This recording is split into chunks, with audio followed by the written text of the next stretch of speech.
اللہم صلی علی محمد۔ اپنے اپنے مرحومین تمام تر شہدائے ملت جعفریہ وہ مومنین و مومنات جو آج ہمارے درمیان نہیں، سب کو یاد رکھتے ہوئے ایک مرتبہ سورۃ الفاتحہ۔ بسم اللہ الرحمن الرحیم۔ مالک یوم الدین ایاک نعبد و ایاک نستعین اہدنا الصراط المستقیم صراط الذین انعمت علیہم۔ بسم اللہ الرحمن الرحیم۔ اللہ الرحمن ربنا تقبل منا انک انت السمیع العلیم۔ صلوات پڑھیں محمد و آل محمد۔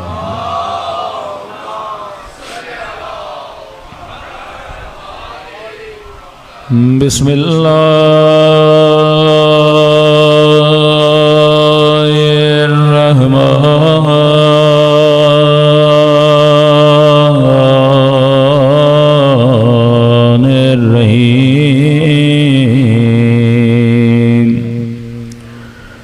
الحمد للہ رب العالمین۔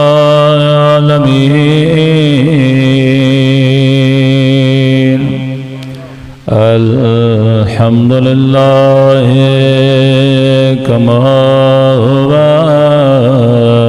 اہلہ۔ الصلاۃ والسلام علی سید المرسلین وخاتم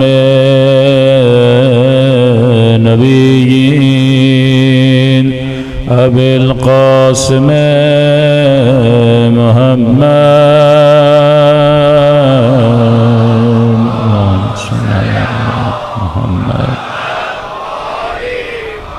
وعلى آله الطيبين الطاهرين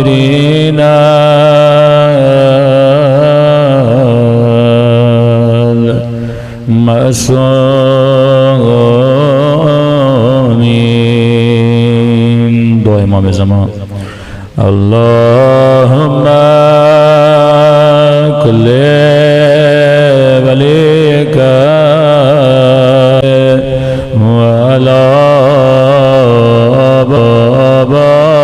آبائه في هذه الساعة وفي كل وليا وحافظا وقائدا وناصرا ودليلا وعينا حتى تسكنه أرضك وتمتعه فيها طويلا برحمتك يا ارحم الراحمین۔ صلوات پڑھیں محمد۔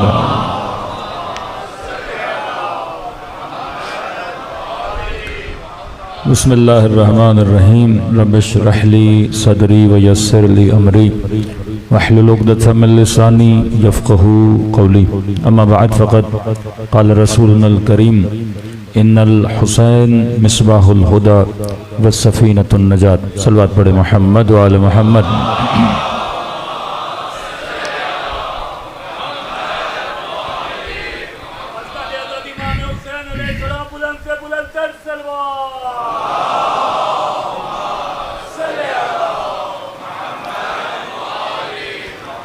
دعا ہے پروردگار عالم ہم سب کی عبادتوں کو اپنی بارگاہ عالی میں قبول فرمائے، اور جو مقصد زندگی مقصد ہدایت لے کر فرش عزا پہ آتے ہیں خدا ان مقاصد میں ہم سب کو کامیابیاں کامرانیاں نصیب فرمائے۔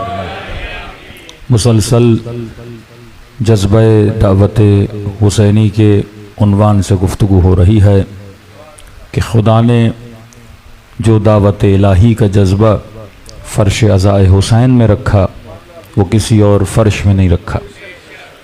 جس طریقے سے لوگ نام اہل بیت کے ذریعے خدا کے قریب ہوتے ہیں وہ کسی اور کا نام نہیں ہے۔ جب وہ اس کائنات میں بظاہر موجود تھے تب بھی قلوب بشر کو خدا سے ملا رہے تھے، اور آج جب وہ اس کائنات میں بظاہر نہیں ہیں تو ان کے نام کے ذریعے سے لوگوں کے دلوں کو اللہ کے ساتھ جوڑ رہے ہیں۔ پوری کائنات میں آپ جا کر دیکھ لیں، کچھ ہی سرزمینیں ہیں جہاں مسلسل خدا کو سجدے کیے جاتے ہیں، عبادتیں کی جاتی ہیں۔ وہ یا زمین مکے کی ہے، وہ یا زمین مدینے کی ہے، یا وہ کربلا اور مشہد و نجف کی زمین ہے۔ لوگ یہاں خانہ خدا میں جا کے مسجدوں میں اللہ کی عبادتیں کرتے ہیں دن رات، یعنی ایسے حرم جو کبھی بند نہیں ہوتے، دن کو بھی کھلے ہیں شام کو بھی کھلے ہیں۔ وہ یہاں سرزمین کربلا کی ہے، منسوب تو حسین کے نام سے ہے لیکن سجدے خدا کو کیے جاتے ہیں۔ قبر تو حسین کی ہے لیکن جا کے زیارت پڑھتے ہو 2 رکعت زیارت امام حسین، سجدہ کس کو کیا جا رہا ہے؟ اللہ کو کیا جا رہا ہے۔ وہ نادان جو کہتے ہیں یہ قبروں پہ جا کے شرک کرتے ہیں، ان نادانوں سے زیادہ سجدے اہل بیت کے چاہنے والے خدا کو کرتے ہیں۔ کس کی عبادت حرم حسین میں کی جاتی ہے؟ کس کی عبادت حرم امام رضا میں کی جاتی ہے؟ کس کی عبادت حرم نجف امیر المؤمنین میں کی جاتی ہے؟ تو جگہ جگہ اہل بیت ہمارے دلوں کو کس سے ملاتے ہیں؟ خدا سے ملاتے ہیں۔ کیوں ملاتے ہیں؟ کیونکہ القاب اہل بیت میں ہے کہ باب رحمت الواسعہ، کہ خدا نے اپنی رحمت کا دروازہ اگر کسی کو بنایا تو محمد اور آل محمد کو بنایا۔ ایک چھوٹا سا اختلاف ہو سکتا ہے، گلی کوچوں میں آپ سے بھی ہوتا ہو کہ جناب اللہ سے مانگنا ہے تو ڈائریکٹ خدا سے مانگو، محمد و آل محمد کو بیچ میں نہ لاؤ، کیونکہ ایک ہم الفاظ ادا تو کرتے ہیں لیکن اس الفاظ کی تہ تک کوئی مسلمان نہیں پہنچتا۔ آج سب سے بڑا مسئلہ یہ ہے کہ اعتراض بھی وہ کرتے ہیں اور اس سے پہلے کہ ہم جواب دیں جواب بھی وہ خود دیتے ہیں۔ یعنی یہ نہیں کہ اعتراض شیعوں پر ہے تو جواب کس سے لیا جائے؟ شیعوں سے لیا جائے۔ مثلا اعتراض کرتے ہیں کہ آپ روتے کیوں ہو، آپ ماتم کیوں کرتے ہو، آپ عزاداری کیوں کرتے ہو، آپ کب تک گریہ کرو گے، آپ کب تک ماتم کرو؟ اعتراض کس سے ہے؟ آپ سے ہے۔ پھر جواب بھی خود دیتے ہیں کہ جناب یہ روتے اس لیے ہیں، گریہ اس لیے کرتے ہیں کیونکہ الیاذ باللہ انہوں نے امام حسین کو مارا تھا۔ مطلب اعتراض ہم پر اور اوپر سے جواب بھی ہم سے نہیں لینا، جواب بھی خود دے دینا ہے۔ جب اعتراض جس سے کیا جاتا ہے آپ جواب بھی کس سے لینا چاہیے؟ اسی شخص سے لینا چاہیے۔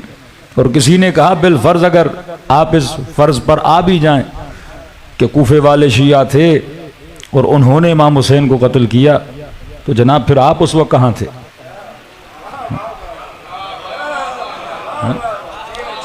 قاتل جب قتل کر رہا تھا تو آپ تماشائی کیوں کھڑے تھے؟ آپ کے آباء و اجداد حسین کی نصرت کے لیے کیوں نہیں آئے؟ تو ہمیشہ یاد رکھیے جب تک انسان کے اوپر الزام لگایا جاتا ہے اس سے پہلے کہ آپ جواب دیں آپ اس سے سوال کریں۔ ہمارا مسئلہ یہ ہے کہ ہم فوراً اپنے ڈیفینس کے لیے کھڑے ہو جاتے ہیں۔ ہمیشہ سوال کرنے والے سے پہلے آپ سوال کرو، کیونکہ علمی اعتبار سے 2 طرح کے جوابات ہوتے ہیں، ایک جواب حلی ہوتا ہے، ایک جواب نقضی ہوتا ہے۔ جیسے اکثر آپ کے سیاستدان اس سے بڑا فائدہ لیتے ہیں کہ کسی کو بول دیا جناب آپ نے چوری کی تو وہ یہ نہیں کہ صفائی نہیں دیتا کہ میں نے چوری کی کہ نہیں، وہ فوراً کہتا ہے آپ نے بھی تو چوری کی تھی۔ اس کو جواب نقضی بولتے ہیں کہ اس کے بجائے کہ میں جواب دوں میں فوراً اس پہ کیا کروں گا؟ ایک اعتراض ڈالوں گا۔ تو جاہل جب بھی اعتراض کرے تو پہلا طریقہ جواب نقضی کا ہوتا ہے۔ سب سے بڑا اعتراض مثلا یہ شرک کرتے ہیں تو آپ پہلے پوچھو جناب شرک ہے کیا؟ آدھی امت کو یہ علم ہی نہیں کہ شرک کیا ہے۔ جس طرح دن رات ایک ورد کیا ہوا ہے کہ جناب اللہ کے علاوہ کسی اور سے مدد مانگو تو کیا ہے؟ شرک ہے۔ دن رات، حالانکہ دن رات یہ غیر اللہ سے مدد مانگتے بھی ہیں، لیکن خود کو مشرک نہیں کہتے. لیکن اگر کوئی خدا نخواستہ شیعہ یا علی مدد کہہ دے، کیونکہ وہ مولویوں کی رٹی ہوئی چیزیں جو ان کے ذہنوں میں بٹھائی گئیں کہ انسان نے سوچنا نہیں، انسان نے غور نہیں کرنا، انسان نے فکر نہیں کرنا. آج کیوں پورے عالم اسلام میں ایک حکومت اسلامی کے دشمن بنے ہوئے ہیں؟ بھئی پاکستان اسلامی ہے کہ نہیں؟ ہاں؟ لیکن ہمارے وزیر اعظم تو جھپیاں ڈال رہے ہیں ٹرمپ صاحب کو. تو بھئی یہ بھی اسلامی ہے ٹرمپ صاحب، اس سے بھی آپ کو تھوڑا بدبو آنی چاہیے، تھوڑی بہت پرفیوم اس کو بھی لگانی چاہیے. لیکن نہیں، آپ کی تعریفیں کی جاتی ہیں. یہاں سے نامی گرامی شریف ان کی تعریف کرتے ہیں اور وہاں پہ نامی گرامی شریف ان کی تعریف کرتے ہیں. تو یہ بھی اسلامی ہیں لیکن اچھے لگتے ہیں، وہ اسلامی ہیں پر برے لگتے ہیں. تو یہیں پہ سمجھ آ گیا نا کہ کون سا اسلام اچھا لگتا ہے، کون سا اسلام برا لگتا ہے.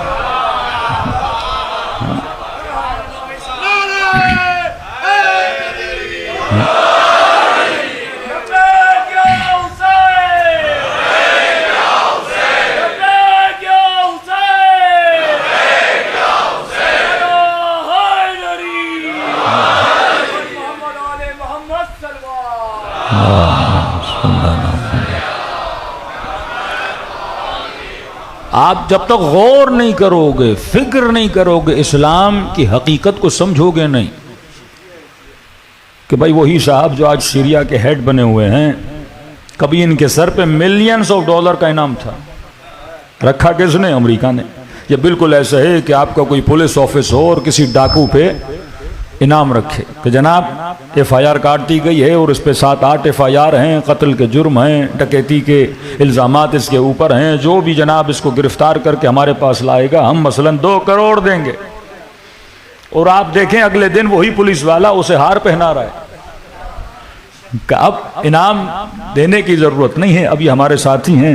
تو سوال تو بننا چاہیے نا، ایک بندہ کل مجرم تھا، آج وہ آپ کا دوست کیسے بن گیا؟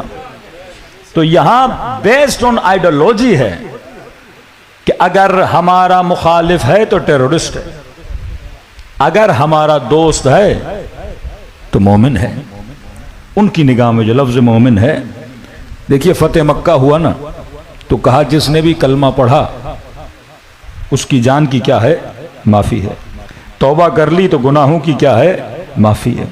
اب یہاں ایک اللہ کی دربار میں توبہ کرتا ہے، اللہ سے دوستی کا وعدہ کرتا ہے، تو خدا کہتا ہے پچھلی دشمنیاں میں کیا کر دوں گا؟ معاف کر دوں گا. دوسرا بندہ شیطان کے سامنے توبہ کرتا ہے کہ جناب میری جو اللہ کے ساتھ دوستی تھی میں اس کے لیے توبہ کرتا ہوں اور میں تمہارے سامنے ہاتھ ملاتا ہوں، دوستی کرتا ہوں. تو پھر شیطان بھی اس کی پچھلی خطائیں کیا کرتا ہے؟ معاف کرتا ہے. اس کائنات میں 2 حکومتیں ہیں، یا حکومت خدا ہے یا حکومت شیطان ہے. یہاں شیطان کے نمائندے بھی نظر آئیں گے، یہاں رحمان کے نمائندے بھی نظر آئیں گے. کربلا میں جو شیطان کا نمائندہ تھا وہ ابن سعد تھا، جو اللہ کا نمائندہ تھا وہ حسین ابن علی تھا. وہ سلسلہ رکا نہیں، وہ آج تک چل رہا ہے کہ کون ہے جو شیطان کا ساتھی ہے، کون ہے جو رحمان کا ساتھی ہے، کون ہے جو کشتی حسین کا سوار ہے اور کون ہے جو کشتی شیطان کا سوار ہے. یہ تم نے فیصلہ کرنا ہے کہ تم کس کے پیچھے لگو گے. اور فرمایا کسی کے ماتھے پہ نہیں لکھا ہوتا یہ شیطان کا سپاہی ہے، یہ رحمان کا سپاہی ہے. فرمایا لوگوں کی پہچان لوگوں کی صفات سے چلتی ہے. اگر کردار حسین والا ہے تو حسین کا سپاہی ہے، اگر کردار شیطان والا ہے تو شیطان کا سپاہی ہے.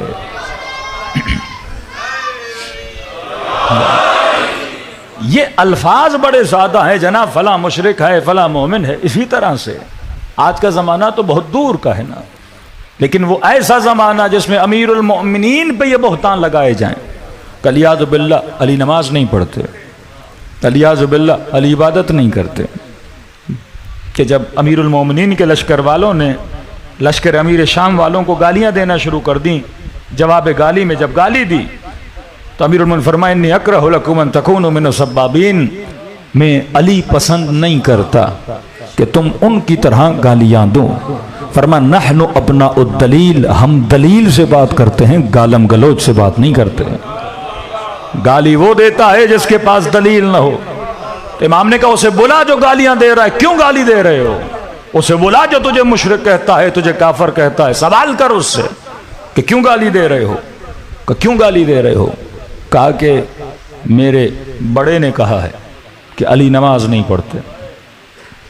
تو امام نے کہا اسے ہمارے لشکر میں عمار کو دکھا یہ کون ہے, اویس قرنی کو دکھا یہ کون ہے, جن کی فضیلت میں رسولوں نے حدیثیں بیان کی. ارے جب تجھے پتا ہے علی نماز نہیں پڑھتے, کیا اویس کو نہیں پتا, کیا عمار کو نہیں پتا, کیا ابو ذر کو نہیں پتا, کیا سلمان فارسی کو نہیں پتا؟ اتنے بڑے بڑے نمازی کسی بے نماز کے پیچھے نہیں لگا کرتے. جب اس کو لایا, لشکر کو دیکھا, اس نے امیر المومنین پر ایمان لایا. تو مولا فرماتے ہیں لوگوں کے شعور کو بیدار کرنے کے لیے ان کے ساتھ دلیل سے بات کیا کرو. اب ایک جملہ ہے, یہ مشرک ہیں, کبھی کہتے ہیں مدد مانگتے ہیں, کبھی کہتے ہیں شرک در عبادت. یہ کس میں شرک کرتے ہیں؟ عبادات میں شرک کرتے ہیں. بڑی سمپل سی مثال دے رہا ہوں تاکہ مسلمانوں کے ضمیر کو جگہ. شرک عبادت کا مطلب یہ ہے, کہتے ہیں جب اللہ کی عبادت کرو تو بس اور بس اللہ کا نام لیا کرو. اللہ کی عبادت میں حسن و حسین کا نام نہ ہے, اللہ کی عبادت میں محمد رسول اللہ کا نام نہ ہے. اللہ کی عبادت ہے تو بس کس کا ذکر ہونا چاہیے؟ اللہ کا ذکر ہونا چاہیے. غیر کا ذکر آیا تو یہ کیا ہو گیا؟ شرک ہو گیا. جیسے کہتے ہیں درگاہوں پہ جا کے سجدے کرتے ہیں, یہ مشرک ہیں, کیونکہ سجدہ کس کے لیے ہے؟ اللہ کے لیے ہے. ہاں یہ صحیح ہے کہ سجدہ صرف اور صرف اللہ کے لیے, لیکن آپ نے یہ کیسے طے کیا سجدے کرنے والے نے کسی اور کو سجدہ کیا ہے؟ حرم امیر المومنین کو دیکھا, فوراً آپ نے سجدہ کیا. یہ طے کون کرے گا کہ میں سجدہ کسے کر رہا ہوں؟ فرمایا ہاں غیر اللہ کو سجدہ کرنا حرام ہے, لیکن جب اتنا بڑا شرف خدا عطا کرے حرم امیر المؤمنین میں آؤ تو کہ فوراً سجدہ شکر کرو کہ خدا تیرا شکر ہے تو نے علی کی زیارت کو نصیب کروایا ہے.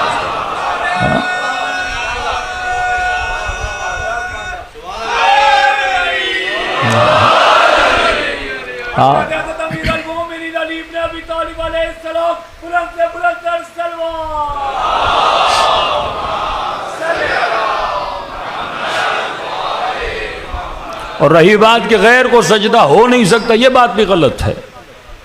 تمام ملائکوں نے کسے سجدہ کیا تھا؟ حضرت آدم کو سجدہ کیا. یوسف کے بھائیوں نے کس کو سجدہ کیا تھا؟ حضرت یوسف کو سجدہ کیا تھا. غیر کو سجدہ ہو سکتا ہے لیکن اذن الہی سے ہو سکتا ہے, جسے آپ سجدہ تعظیم بولتے ہیں. ہاں ہم اپنی مرضی سے ہر کسی کو سجدہ تعظیم نہیں کر سکتے, اہل بیت کو بھی نہیں کر سکتے. ہاں اللہ کی اجازت ہوگی, حکم ہوگا تو انسان سجدہ کرے گا. ہم جو حرم میں سجدہ کرتے ہیں, ہم جو اولیاء اللہ کی قبور پہ جا کے سجدہ کرتے ہیں, اسے سجدہ شکر بولا جاتا ہے. ہم رب کا شکر ادا کرتے ہیں کہ خدا نے اس ناچیز کو یہ توفیق دی کہ وہ امیر المؤمنین کے حرم میں جائے, کہ خدا تیرا شکر ہے. اور خود خدا کہتا ہے کہ اگر میری نعمتوں کا شکر ادا کرنا ہے تو سجدہ شکر کو بجا لایا کرو.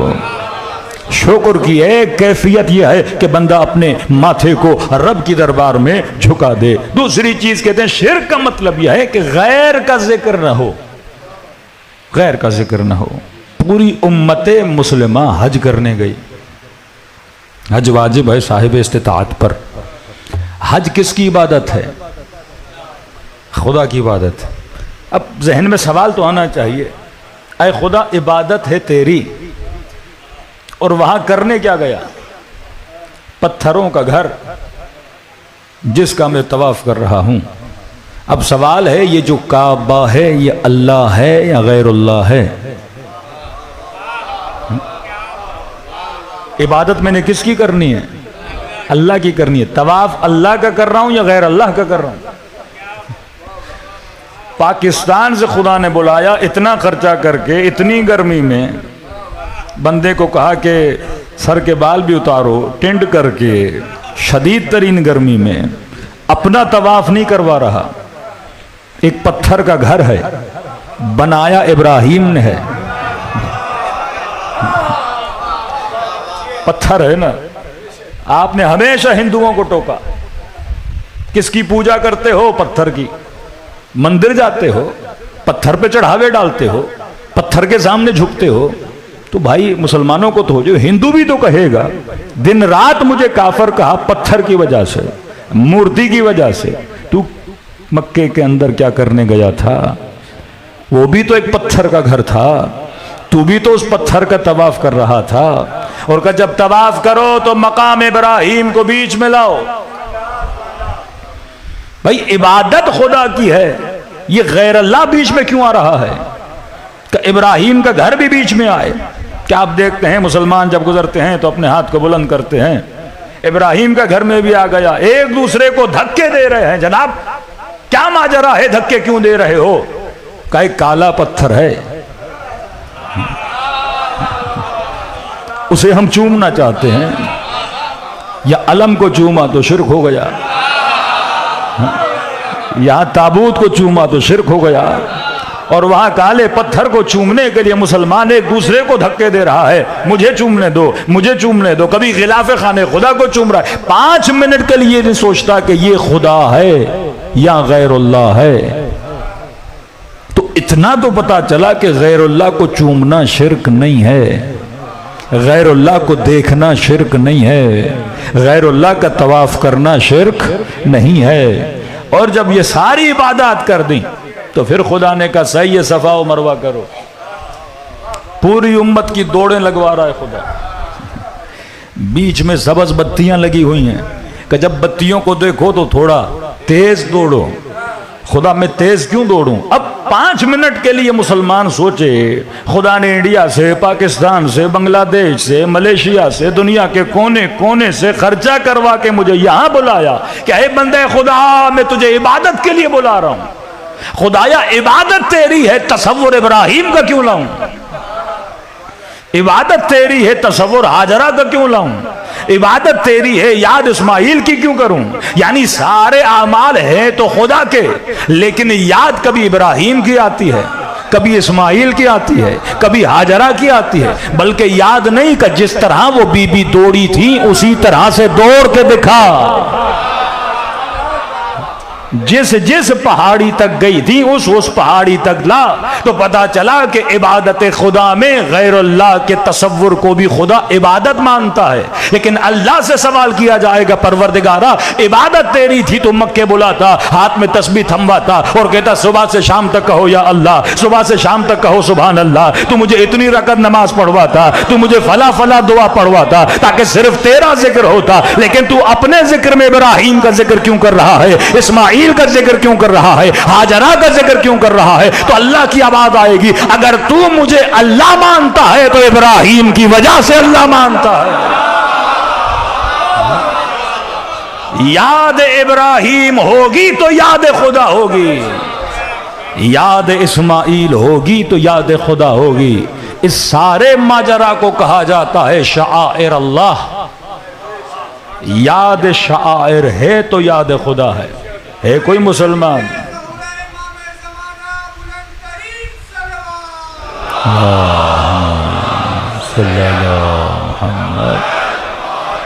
ہے کوئی مسلمان جو کہے میں نے خدا کو دیکھا، میں نے جبرائیل کو دیکھا، میں نے وحی کو نازل ہوتے ہوئے دیکھا، میں نے جنت و جہنم کو دیکھا؟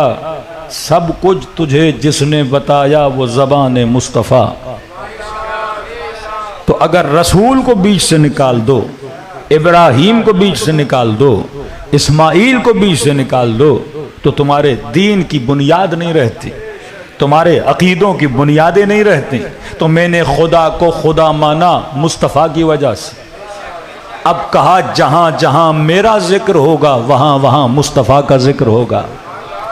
مسلمان جو بڑی صلوات بھیجتا ہے، درود ابراہیمی جسے بولا جاتا ہے، ذکر ابراہیم بھی ہے، ذکر اسماعیل بھی ہے، ذکر محمد بھی ہے، اور ذکر آل محمد بھی ہے۔ آج تو مسلم ہے کس کی وجہ سے؟ ابراہیم اور آل ابراہیم کی وجہ سے، اسماعیل اور آل اسماعیل کی وجہ سے، مصطفیٰ اور آل مصطفیٰ کی وجہ سے۔ تبھی کہا جب بھی کوئی عبادت کرو تو محمد اور آل محمد پہ صلوات بھیجا کرو۔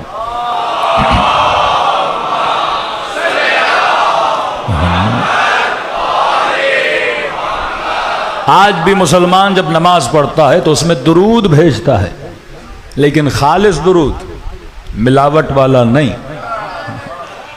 آج تو ملاوٹ ہی ہے نا کہ اپنے مرضی سے کبھی اس کو بھی بڑھا دیا کبھی اس کو بھی ڈال دیا. تیرے ڈالے ہوئے اور ہیں، جن پر اللہ نے درود بھجوایا ہے وہ اور ہیں. جو درود رسول کی طرف سے، ان کی وجہ سے دین ہے. یہ آپ نہیں کہہ سکتے کہ ہم نے صرف خالصتاً اللہ کا ذکر کرنا ہے، جیسے یہ اپنی زبان پہ خالص توحید بولتے ہیں. توحید کمپلیٹ ہی نہیں محمد اور آل محمد کے بغیر.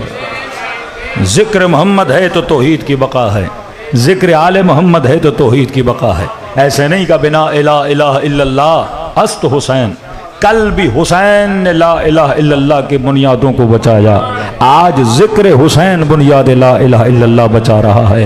کل بھی اسلام کو حسین نے بچایا تھا اور آج بھی اسلام کو حسینی بچا رہے ہیں. یہ وہ حقیقی اسلام جس کے دشمن بنی ہوئی ہے دنیا کہ نامی گرامی سپر پاور جس کے سامنے اپنے گھٹنوں کو ٹیکنے پہ مجبور ہو جاتے ہیں. کیوں دشمنی اس اسلام سے ہے؟ کیونکہ یہ اسلام خالص ہے. یہ اسلام وہ ہے جو ہمیں محمد اور آل محمد نے دیا. ایک اسلام جو 14 سال مسلمانوں کو ٹوپی پہنائی گئی. کیوں آج آپ کے برادران اہل سنت میں حکومت اسلامی کا کانسیپٹ نہیں ہے؟ کبھی کام ہی نہیں کیا، کبھی سوچا ہی نہیں. فقہ فردی ہے پر فقہ حکومتی پہ کام ہی نہیں ہوا. زکوٰۃ کے مسئلے کا جواب دے دیں گے لیکن کبھی ورک آؤٹ ہی نہیں ہوا کہ مسلمان بھی حکومت بنائیں.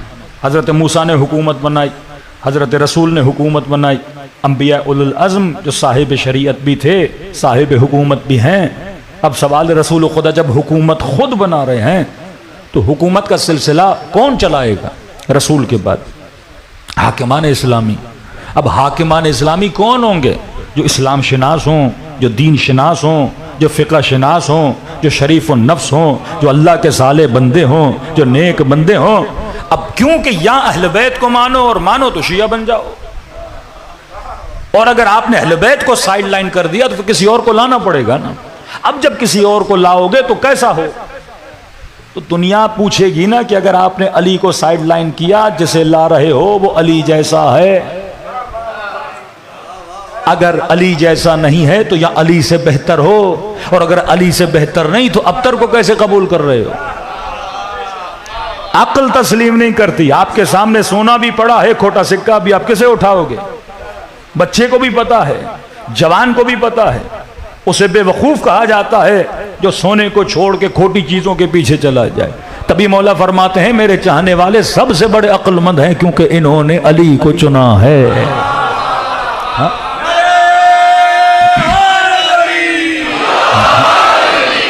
کھوٹا سکہ عقل کا تقاضا، یہ کوئی دین کا مسئلہ نہیں ہے. اسکول بچے کے لیے ڈھونڈتے ہو، اچھے سے اچھا اسکول ہو. آج آن لائن کسی ہوٹل کی بکنگ بھی بندہ کرتا ہے تو اسٹار دیکھتا ہے. دیکھتے نا، ریٹنگ ہوتی ہے. ہاں بھائی 5 اسٹار ہے، 3 اسٹار ہے، 2 اسٹار ہے. اب میں آپ سے پوچھوں کوئی 3 اسٹار ہو 5 اسٹار ہو، آپ کسے چنو گے؟ عقل کا تقاضا ہے، بندہ 5 کو چنے گا. جس کی ریٹنگ ہائی ہو بندہ اسی کی طرف جاتا ہے. ہم کہتے ہیں تو بھی تاریخ اسلام کی شخصیت لا، ہم بھی لاتے ہیں، ریٹنگ کرا لیتے ہیں. نارمل طریقہ ہے، ٹیکنالوجی کا زمانہ ہے. شجاعت میں ریٹنگ کرواتے ہیں، عبادت میں ریٹنگ کرواتے ہیں، علم میں ریٹنگ کرواتے ہیں، حکمت میں ریٹنگ کرواتے ہیں. امام حسین جب کربلا کے میدان میں کھڑے ہوئے تو بڑی شجاعت سے کہا میں وہ ہوں جس کا بابا بھی شہید ہے، جن کی نسلیں شہید، جس کا بھائی شہید، جس کا بابا شہید، جن کی اولادوں میں نسلوں میں خوف کا شعبہ بھی پیدا نہیں ہوا. تو یہ کہیں کہ تم ہمیں موت سے نہیں ڈرا سکتے. اگر ریٹنگ کے پیچھے بھی آؤ گے تو ہر اعتبار سے ان کو کہاں پاؤ گے؟ آگے پاؤ گے. تو عقل کا تقاضا تھا. اب جب اہل بیت کو آپ پیچھے کر رہے ہو، یہ نہیں کہ امیر المومنین کہ مجھے حکومت نہیں چاہیے بھائی تم کرو. پھر آپ بول سکتے ہیں بھائی مجبوری تھی، علی نہیں لے رہے تھے لہٰذا ہم نے سنبھال لیا. کیا کرتے اتنی بڑی ذمہ داری؟ ایسا تو نہیں امام حسن نے کہا مجھے حکومت نہیں کرنی. حکومت نہیں ہوتی تو امیر شام معاویہ بن ابی سفیان سے جنگ نہ ہوتی. ایسا نہیں کہ امام حسین نے کہا نہیں بس مجھے حکومت بالکل نہیں چاہیے، یزید جیسا بندہ بھی آئے تو حکومت کرتا رہے. امام نے کہا کم از کم ان اصولوں کی پاسداری تو کرو. امت کسی شخص پہ متفق ہو اسے تو لاؤ، اور امت جس پہ متفق ہو رہی ہے کوئی صفات تو ہو، کوئی کردار تو ہو. جس مصطفیٰ کی شریعت کو چلانا ہے شریعت شناس تو ہو، فقہ شناس تو ہو، قرآن شناس تو ہو. کوئی شرائط تو رکھو. اسکول میں ایک ٹیچر بھی لگاتے ہو، معیار رکھتے ہو. آج کوئی یونیورسٹی کسی بندے کو پروفیسر نہیں لگاتی، ڈگری دیکھتی ہے، صلاحیت دیکھتی ہے، ایکسپیرینس دیکھتی ہے. آپ گھر میں نوکر نہیں رکھتے. جناب گاڑی صاف کرنے آئے ہو، ایکسپیرینس ہے کہ نہیں؟ گاڑی کا ٹائر چینج کر رہے ہو، ایکسپیرینس ہے کہ نہیں؟ میرے انجن کے اندر آئل ڈال رہے ہو، ایکسپیرینس ہے کہ نہیں؟ ایکسپیرینس نہ ہو بندہ گاڑی خراب کر سکتا ہے. انہوں نے پورے دین کا ستیہ ناش کر دیا. ایسے اناڑیوں کو آ کے رکھ دیا.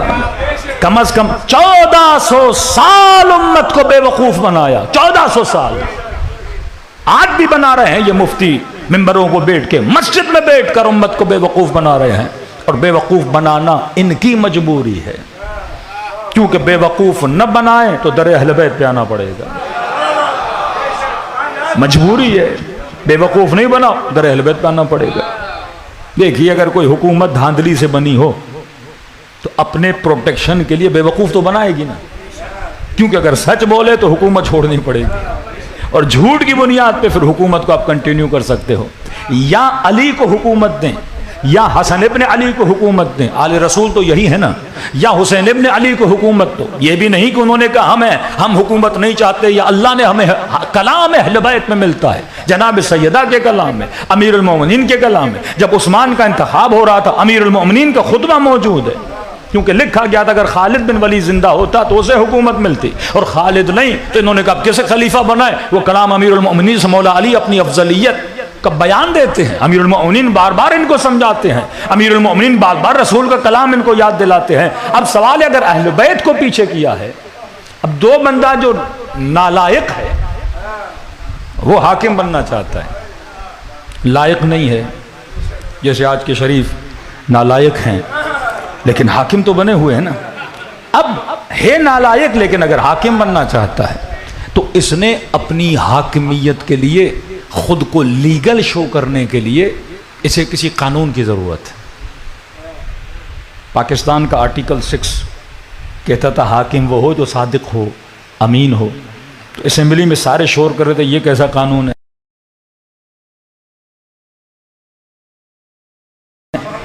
آپ نے قانون ہی ایسا بنا دیا.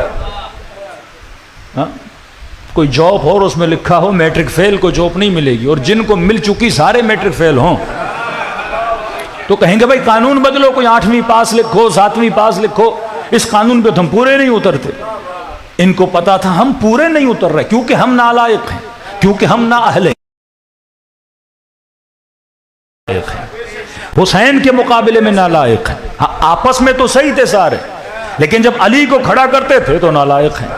دیکھو چھوٹا سا بلب ہے نا، روشنی دے رہا ہے لیکن سورج کے سامنے نالائق ہے. جب سورج کی روشنی آئے گی تو میرا نور ہی نظر نہیں آئے گا. جب سورج کی روشنی آئے گی تو چھوٹی چھوٹی روشنیاں کیا کریں گی. کہ علی کے سامنے ہم نالائق ہیں، نہ نماز ویسی ہے نہ عمل ویسا ہے. تو کہا کہ نکالتے ہیں کوئی قانون. پھر زر کے ذریعے سے، مال کے ذریعے سے. دیکھو عدالتوں میں جب ججوں سے فیصلہ لیا جاتا ہے تو پھر جیبوں میں پیسے ڈالے جاتے ہیں. فیصلہ وہ دینا جو ہمارے کام کا ہو، فیصلہ وہ دینا جو ہمارے حق میں آئے. یشترون بآیات اللہ ثمنا قلیلا، جو اللہ کی آیتوں کو کم قیمتوں میں بیچا کرتے ہیں. پیسے، قاضی شرح نے فتویٰ دیا، پیسے کا زور تھا. کہا کہ رسول خدا نے فرمایا، قال رسول اللہ. اب سارا قانون کہاں سے نکالنا ہے؟ رسول کے ذریعے سے بنانا ہے. تبھی رسول نے فرمایا اگر میرا کوئی فرمان قرآن کی آیتوں کے مقابلے میں آ جائے اسے یا اپنی جوتیوں کے نیچے رون دینا یا دیواروں پہ مار دینا. وہ کلام رسول نہیں ہو سکتا جو قرآن کی آیت کا مخالف ہو. کہ رسول نے فرمایا الملک لمن غلب، کہ حکومت کا حق اسی کو ہے جو صاحب غلبہ ہے. اردو میں سادہ ترجمہ یہ ہے جس کی لاٹھی اس کی بھینس. کہ رسول نے فرمایا جس کی لاٹھی ہوگی اسی کی بھینس ہوگی. جو غلبہ پا گیا تلوار کے زور پر، لشکر کے زور پر، مال کے زور پر، دھوکہ دہی کے زور پر، ظلم کے زور پر، تمہیں اس کے خلاف قیام کرنے کا حق نہیں ہے. کہ نہیں بھئی یہ کافی نہیں ہے، کچھ اور بھی ملا دو. اب جس نے غلبہ پایا اگر فاسق ہو، جس نے غلبہ پایا شرابی، اس نے مزے بھی تو لینے ہیں، حکومت میں سے تو نہیں آیا. اس نے سارے وہ کام کرنے ہیں جو فسق و فجور کے ہیں. کہیں نہیں. پھر نبی نے فرمایا لو کان فاسقا، اگر حاکم جس نے غلبہ پایا چاہے فاسق بھی ہو چاہے فاجر بھی ہو، یہاں تک لکھ دیا حبشہ سے آیا ہوا، چاہے غلام بھی ہو، عرب بھی نہ ہو، عجم بھی ہو، اگر حاکم بن گیا، تم امت پر اس کی اطاعت کیا ہے؟ واجب ہے. کہ بھائی اب حدیث تو بن گئی، قرآن کی آیت بھی تو ملاؤ، کوئی آیت بھی تو بیچ میں لا دو. کہاں قرآن کی آیت بھی لگا دی، اطیعوا اللہ واطیعوا الرسول واولی الامر منکم. اے امت مسلمہ، تمہاں پر 3 لوگوں کی اطاعت واجب ہے، اللہ کی اطاعت واجب ہے، رسول کی اطاعت واجب ہے، اور تم میں سے جو صاحب امر ہو، صاحب امر سے مراد یہ ہے جو تم میں سے صاحب حکومت ہو. کون صاحب حکومت؟ انہی ذریعوں سے اگر صاحب حکومت بنا، ڈنڈے کے زور پہ صاحب حکومت بنا، تلوار کے زور پہ صاحب حکومت بنا. اب چاہے فاسق بھی ہو، چاہے فاجر بھی ہو، چاہے زانی بھی ہو، چاہے صبح کی رکعت 4 پڑھا دے، چاہے جمعہ بدھ کو پڑھا دے، اطاعت تم سب پر واجب ہے. یہ جملے میرے نہیں میرے عزیز. ٹک ٹاک پہ، یوٹیوب پہ طارق مسعود مفتی صاحب بڑے مشہور ہیں، ان کے خطبے موجود ہیں. وہ کہتے ہیں امام حسین کو یزید کے خلاف رسول کی حدیثوں کی روشنی میں قیام نہیں کرنا چاہیے تھا. لیکن یزید نے بھی صحیح کام نہیں کیا، اسے بھی نواسہ رسول کو قتل نہیں کرنا چاہیے. کیونکہ اعتراض ہوتا ہے نا، اتنے بڑے بڑے اکابر، عبداللہ ابن عمر، عبداللہ ابن زبیر، عمر کا بیٹا، زبیر کا بیٹا، اکابر مدینے میں تھے، تو سوال اٹھتا ہے صرف حسین نے یزید کے خلاف قیام کیوں کیا؟ یہ لوگ کیوں نہیں اب دفاع کرتے ہیں؟ کیوں کہ رسول نے فرمایا تھا کہ اگر حاکم ایسا بھی ہو قیام نہ کرنا. اب دنیا سوچے مفتی طارق مسعود کو رسول کے کلام کا اتنا علم ہے، حسین کو نہیں تھا. آج کے مفتیوں کو پتا ہے، بخاری اور مسلم لکھنے والوں کو پتا ہے، لیکن وہ نواسہ رسول جو اہل بیت رسول بھی ہے، جو صحابی رسول بھی ہے، جن کے لیے کہا زکن زکا دے کر علم دیا، جن کے گھروں میں شریعت اتری، جن کا جھولا جبرائیل جلانے والے تھے، اس محمد کے نواسے کو پتا نہیں تھا کہ میرے مصطفیٰ نے یہ کہا ہے کہ حاکم چاہے فاسق بھی ہو تو اس کے خلاف قیام نہ کرنا. تبھی حسین نے جملے کہے مثلی لا یبایع مثل یزید، حسین جیسا کبھی یزید جیسے کی بیعت نہیں کرے گا. یہ جملہ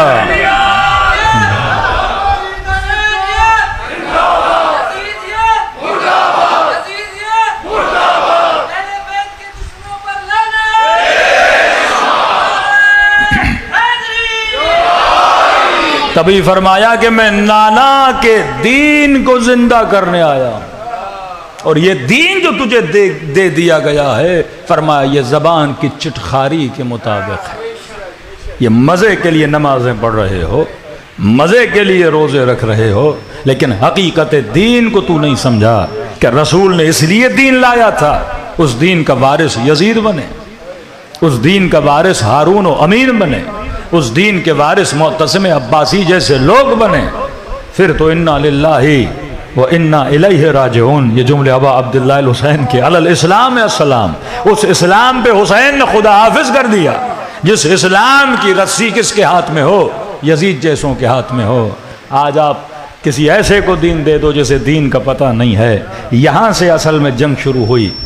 14 سال مسلمان امت کو بے وقوف بنایا گیا کہ رسول نے یہ کہا.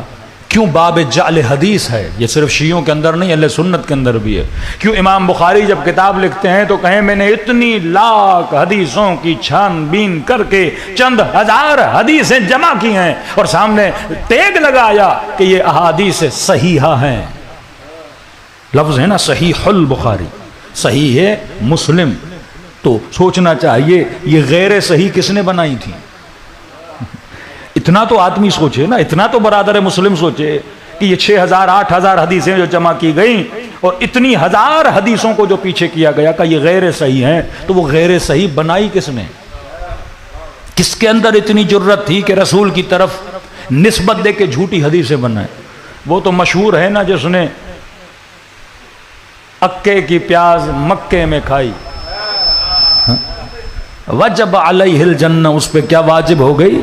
جنت۔ آج آپ ہنس رہے ہیں، کل لوگ پیاز خریدتے تھے، آپ ہنس رہے ہیں، کل کا مسلمان پیاز خریدتا تھا، کیونکہ اتنی عقیدت رسول خدا سے تھی، اور کسی نے کہہ دیا اور امت کیا کرتی تھی؟ مان لیتی تھی۔ اس طرح سے حدیثیں بنائی گئیں اپنے مفادات کے لیے، حدیثیں بنائی گئیں، پھر ان حدیثوں کے ذریعے سے قتل فرزند رسول کو انجام دیا۔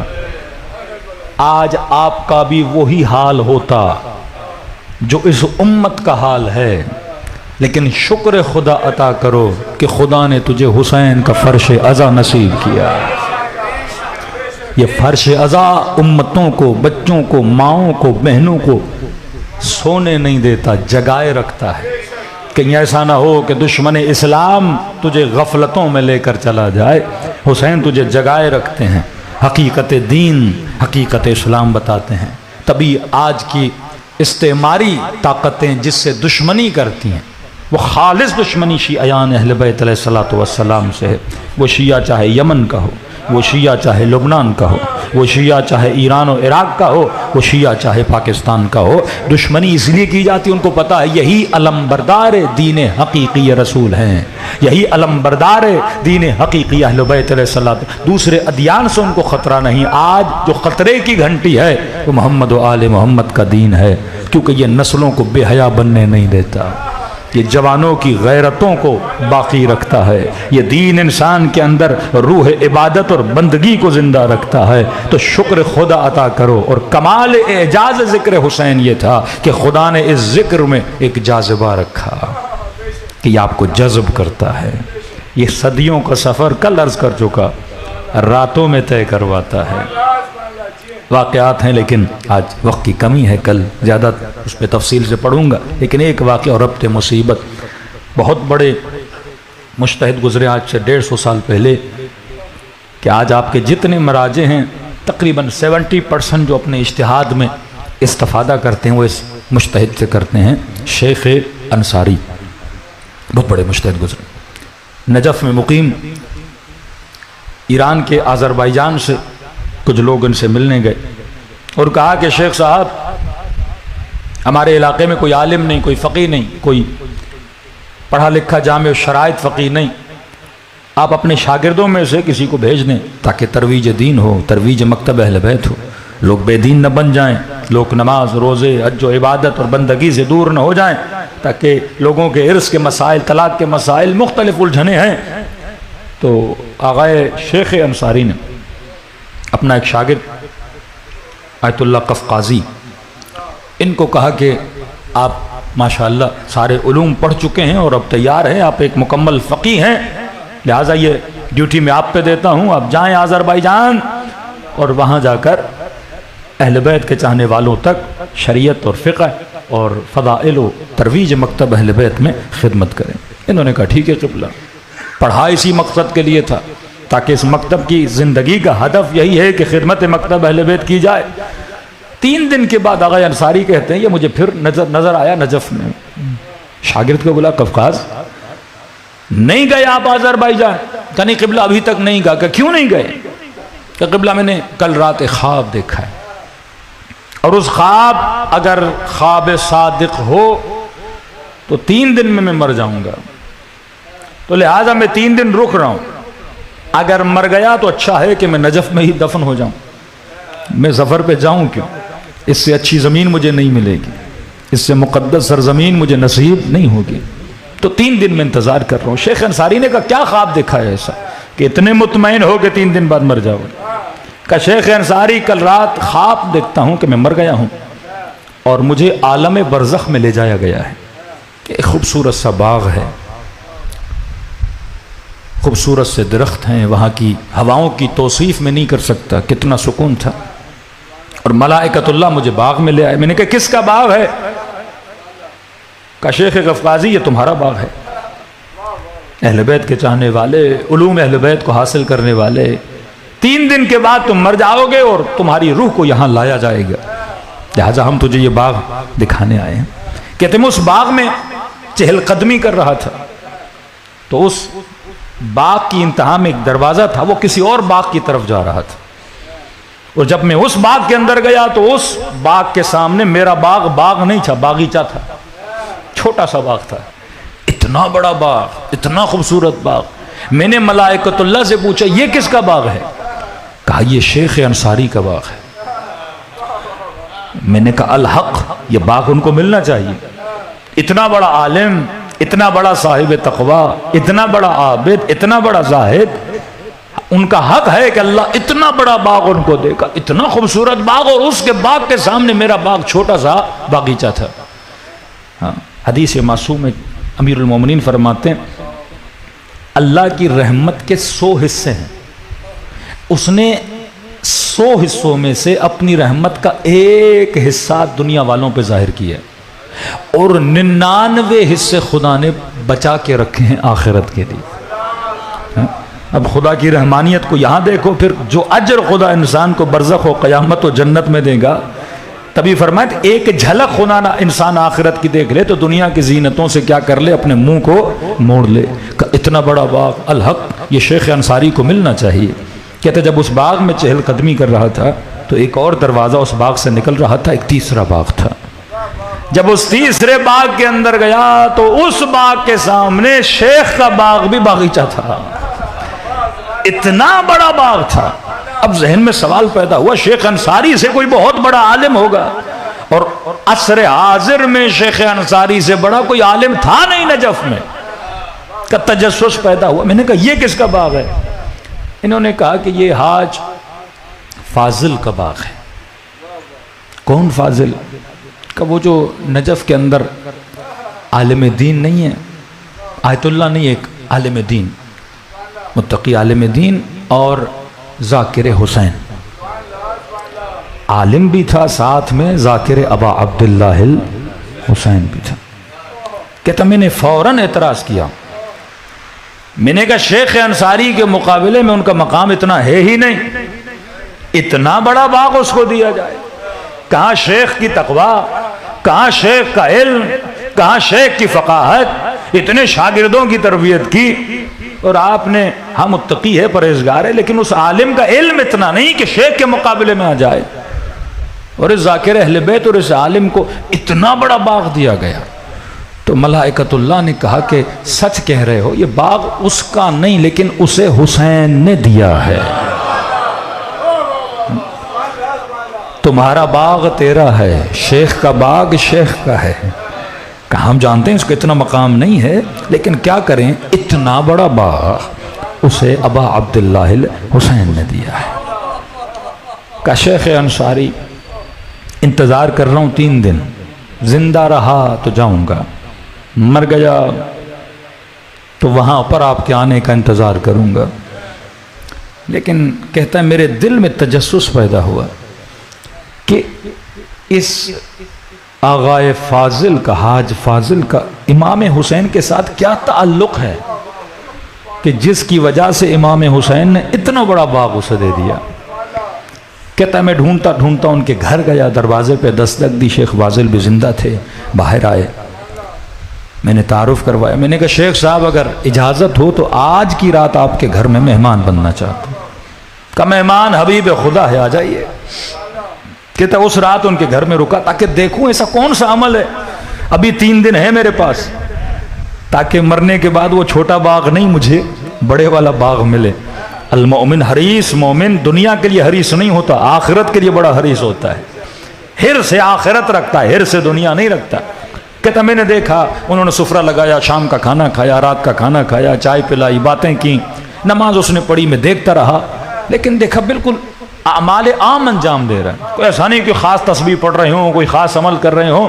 کہتے رات کو سو گئے، میں وقت سحر اٹھا، کل میں نے سحر کی بات کی تھی، وقت سحر اٹھا، میں انتظار کرتا رہا دیکھوں یہ کون سا عمل کرتا ہے، کیا کرتا ہے۔ کہ ابھی نماز صبح میں 2 گھنٹے تھے، میں اس سے پہلے جاگا رہا کہ دیکھوں یہ شیخ حاج فاضل صاحب جب اٹھتے ہیں تو یہ کرتے کیا ہیں۔ کہتا میں نے دیکھا 2 گھنٹے اذان صبح میں تھے، یہ اٹھے، اور جیسے اٹھے اور اپنے بستر پہ بیٹھے تو انہوں نے فوراً کہا السلام علیکہ یا ابا عبداللہ، کہا یہ کہنا تھا، اور انہوں نے رونا شروع کیا۔ کہتا اس کے رونے کی آوازیں اس کے کمرے سے میرے کانوں تک آ رہی تھی۔ اب میں نے دیکھا یہ اٹھا وضو کرنے کے لیے گیا، جب وضو بھی کر رہا تھا تو روئے رہا تھا، مصلی پہ آیا، اقامت دی، اذان دی، تب بھی رو رہا تھا، نماز شب پڑھی تب بھی رو رہا تھا۔ کہتا میں سمجھ گیا حسین نے اسے باغ کیوں دیا، کیونکہ یہ دن رات حسین کے لیے تڑپتا ہے۔ یہ آتش، یہ تڑپ اگر آپ کے دل میں امام حسین کے لیے ہے، مولا بھی تو دیکھتے ہیں نا، وقت نہیں لیکن زیارت ناہیہ پڑھیے، امام زمانہ اپنی تڑپ بتاتے ہیں، فرماتے ہیں میرے جد حسین بدر الدہور، آپ کے درمیان اور مجھ مہدی کے درمیان زمانوں نے بڑا فاصلہ ڈالا، میں نہیں تھا کربلا میں کہ آپ کا دفاع کرتا۔ امام زمانہ فرماتے ہیں میں نہیں تھا میرے جد کہ آپ کے دفاع کے لیے اپنی تلوار کو بلند کرتا، لیکن میں اس فاصلے کو اس گریے سے مٹانا چاہتا ہوں کہ بدل الدموع دما، دن رات صباحاً و مساءً میں آپ کی مصیبت پہ گریہ کرتا ہوں۔ امام زمانہ فرماتے گریہ کرتا ہوں، اور فرماتے جب میرے آنسو خشک ہو جاتے ہیں تو میں آنسوؤں کی جگہ پہ آپ پہ خون روتا ہوں۔ یہ تڑپ اگر انسان کے دل میں ہو تو یقیناً ابا عبداللہ الحسین اس کا ہاتھ دنیا میں بھی تھامتے ہیں، اس کا ہاتھ آخرت میں بھی تھامتے ہیں۔ دلوں کو کربلا لے جائیں، سلام کریں ان ہستیوں پر جنہوں نے اپنا سب کچھ راہ خدا میں قربان کیا۔ السلام علی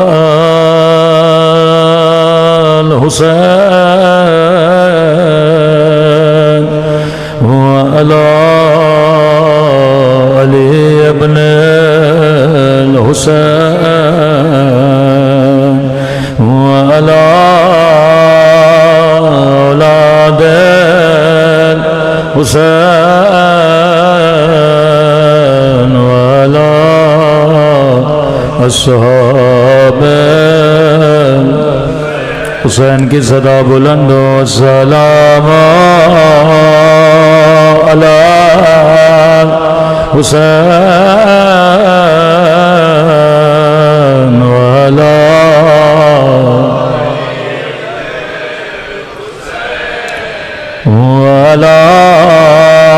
اولاد حسین وعلی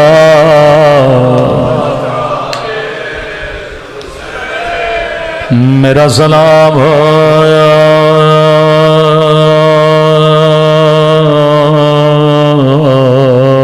یتیمہ بچی پہ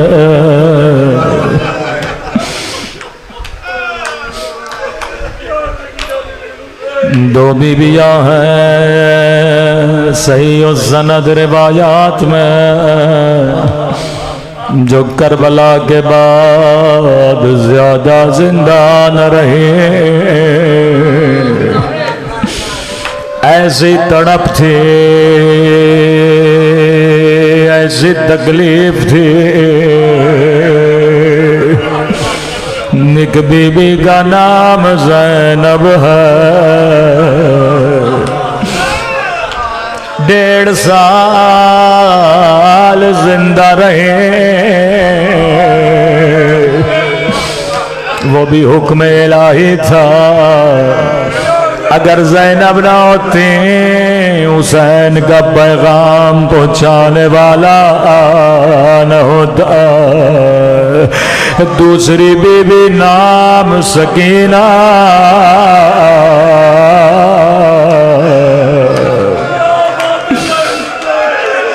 امام سجاد فرماتے ہیں پورے سفر میں بچی تماچے کھاتے رہے، کہ سکینہ کو اپنی بچیوں کی طرح نہ سمجھا کرو، جیسے کسی بچی کا باپ مارا جائے وہ زار و قطار روئے، یہ صابر بچی ہے۔ امام فرماتے ایک منظر کے بعد سکینہ بیمار پڑ گئی، اسی بیماری میں بابا بابا کر کے چلی گئے۔ مولا یہ کون سا منظر تھا؟ فرمایا دربار یزید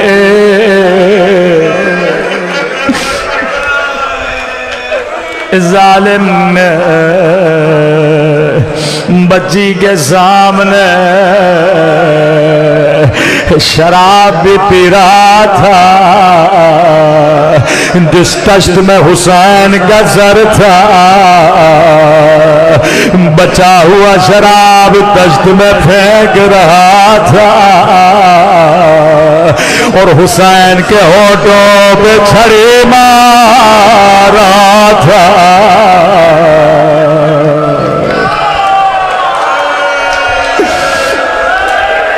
بچی کبھی زینب کے پیچھے، کبھی سجاد کے پیچھے، بیمار کر دیا اس منظر نے۔ وقت اذان قریب ہے، میں مختصر کروں گا، لیکن عزیزو ایک اور بیمار بچی ہے جو آج مدینے میں بابا بابا کر کے رو رہی ہے۔ فرمایا عباس نام لکھو۔ عباس نے نام لکھنا شروع کیا، جب صغرا کا نام آیا فرمایا عباس میری بچی بیمار ہے، کربلا نہیں چلے گی۔ عباس صغرا کی چارپائی صحن میں لگا دو، بیویوں کو کہو گھر کی چابیاں صغرا کے حوالے کر۔ ایک ایک بیوی آتی تھی، سینے سے لگاتی تھی، کہتی تھی خدا حافظ صغرا۔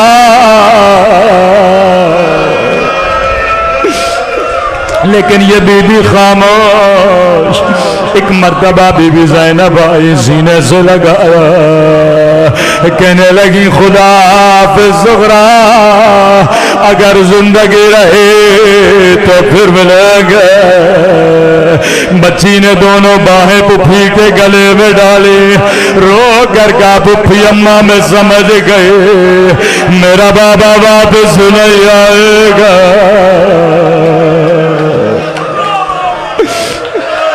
بی بی زینب نے فرمایا صغرا تجھے کیسے پتا چلا؟ فرمایا پھوپھی اماں میں بیمار ہوں، آدھی رات کا وقت تھا، میں نے دیکھا آسمان سے ایک ہماری اتری، ہماری میں کالے برقعے میں بی بی تھی جو سر پہ خاک ڈال کے کہنے لگے میرے لال حسین، تیری ماں زہرا تجھے کہا کرے گی۔ بی بی زینب امام حسین کی خدمت میں گئی، حسین اگر صغرا کے نہ چلنے کی وجہ اس کی بیماری ہے میں زینب خیال رکھوں گی، اگر کوئی اور وجہ ہے بہن کو بتا دے۔ فرمایا بہن زینب میری مجبوری سمجھو، جتنے بچے چل رہے ہیں کسی کی شکل حسن سے ملتی ہے، کسی کی شکل نانا رسول سے ملتی ہے۔ بہن زینب میں امام ہو، میرے جانے کے بعد تیرے ہاتھوں میں رسیاں، تیرے سر سے چادر چھینی جائے گے، میری صغرا کی شکل میری اماں زہرا سے ملتی ہے، میں حسین کیسے برداشت کروں میری اماں کی شبی شرابی کے دربار میں۔ لعنت اللہ علی القوم الظالمین۔